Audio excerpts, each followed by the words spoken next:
Medicine में आज हम पढ़ेंगे modus operandi of homeopathic cure. Aphorism number 28 और 29 में इसके बारे में बताया गया है।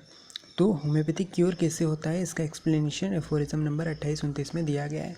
ठीक है, इसके साथ एफोरिज्म नंबर 148 में भी बताया है। होम्योपैथिक क्योर जो है वो नेचर्स लॉ ऑफ क्योर पे बेस्ड है। नेचर्स लॉ जो है ये प्योरली एक्सपीरियंस पे बेस्ड है, एक्सपेरिमेंट पे बेस है। हमारे जो एंसेस्टर थे उनके एक्सपेरिमेंटेशन एक्सपीरियंस उस पे बेस होता है हमारा nature's law. According to their experience, जो हमारे एंसेस्टर थे उनके जो एक्सपीरियंस है उन्होंने ये कहा कि दुनिया में यूनिवर्स में केवल क्यूरेटिव लॉ नेचर्स लॉ है। Hence they have not given much importance to the modus operandi of its cure. मतलब कि इसका जो मोडस ऑपरेंडी यानी कि ये होम्योपैथिक क्योर कैसे होता है या नेचर्स लॉ से क्योर कैसे होता है इसे एक्सप्लेन उनने उतना ज़्यादा करने पे इम्पोर्टेंस नहीं दिया। अफोरिज्म नंबर 28 में हैनीमैन ने कहा कि होम्योपैथिक क्योर कैसे होता है, ये it is not much importance to the physician. मतलब फिजिशियन के लिए ये इतना ज़्यादा इम्पोर्टेंस नहीं रखता।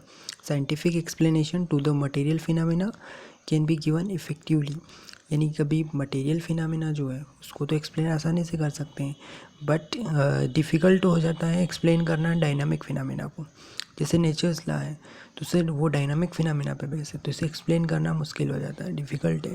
तो हैनीमैन ने कहा कि it matter little what may be the scientific explanation of how it takes place. मतलब कि ये कैसे हो रहा है साइंटिफिक एक्सप्लेन करना डिफ़िकल्ट है। And I do not attach much importance to the attempt to mate explain it. मतलब उन्हें उतना ज़्यादा इंपॉर्टेंस भी नहीं दिया इसे एक्सप्लेन करने में। But following view seems to command itself as the most probable one as it is founded on the premises derived from experience. यानी एक्सपीरियंस से आया और इसको उतना ज़्यादा एक्सप्लेन करने पे इन्हें इम्पोर्टेंस नहीं दिया। Yet Hahnemann give satisfactory explanation. फिर भी उन्होंने कुछ सेटिस्फैक्ट्री एक्सप्लेनेशन दिया मोडस ऑपरेंडी के थ्रू, जैसे कि होम्योपैथिक एक्शन कैसे हो रही है क्योर में, तो उसको समझाया। अब देखते हैं सबसे पहले स्टेप 1, जिसमें क्या होगा, सिमिलिया प्रिंसिपल के बेस पे होम्योपैथिक मेडिसिन एडमिनिस्टर की दी जाती है। तो ये क्या करती है, मेडिसिनल डिसीज़ यानी आर्टिफिशियल डिसीज़ इसने प्रोड्यूस की। अब जो मेडिसिनल डिसीज़ है ये डायरेक्टली वाइटल फोर्स पे अफेक्ट करेगी। किसके द्वारा, नर्व्स के द्वारा। ठीक है, नर्व्स के द्वारा। मेडिसिनल डिसीज़ जो है ऑलवेज स्ट्रोंगर होती है। सिमिलर जो मियाजमेटिक डिसीज़ थी, नेचुरल डिसीज़, उससे स्ट्रोंग कौन थी हमारी मेडिसिन की आर्टिफिशियल डिसीज़। तो क्योंकि इसका क्यों है ऐसा, क्योंकि उसका डोज उसकी पोटेंसी जो है उसका कंट्रोल फिजिशियन के हैंड में होता है। मेडिसिन जो है वो ही एडमिनिस्टर, फिजिशियन उसको देता है, उसका कंट्रोल उसके हाथ में होता है। ठीक है, इसीलिए वो मेडिसिनल डिसीज़ स्ट्रॉन्गर होती है मियाजमेटिक डिसीज़ से। मेडिसिन जो है वो अनकंडीशनली एक्ट करती है, ऑल टाइम पे एक्ट करती है, हर ऑल सर्कमस्टेंस पे वर्क करेगी, एवरी पर्सन में वर्क करेगी।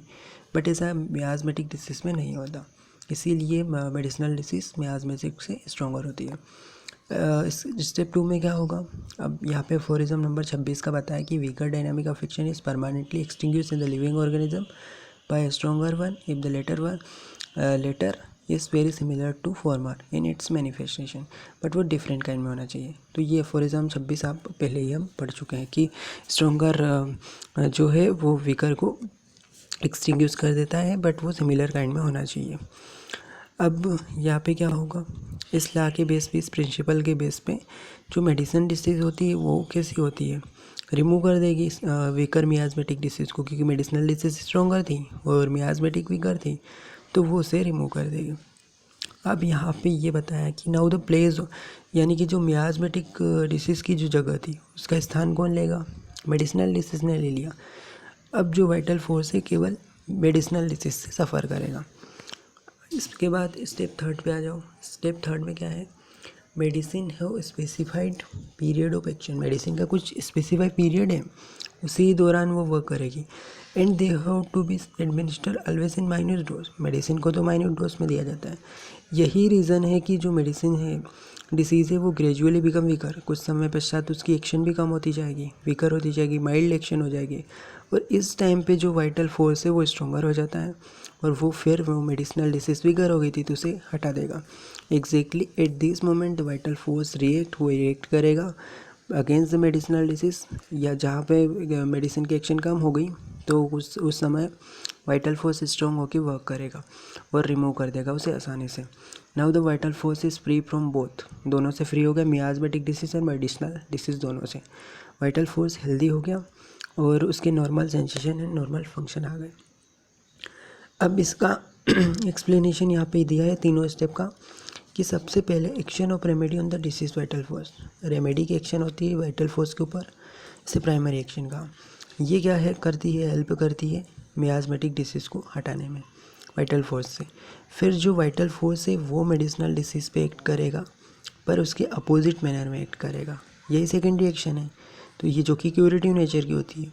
तो ये जो दोनों एक्शन है ये नेसेसरी है to bring the highest ideal of cure के लिए। हाईएस्ट आइडियल ऑफ क्योर के लिए प्राइमरी सेकेंडरी दोनों ज़रूरी है। तो होम्योपैथिक क्योर जो है, होम्योपैथिक क्योर जो है वो always takes place by the dynamic level पे होता है। इसीलिए जो पेशेंट है feels sense of well being after administration of homeopathic remedy. जिससे होम्योपैथिक रेमेडी दी जाती है तो उसकी प्राइमरी एक्शन के द्वारा उसे वेल बींग फील होने लगता है।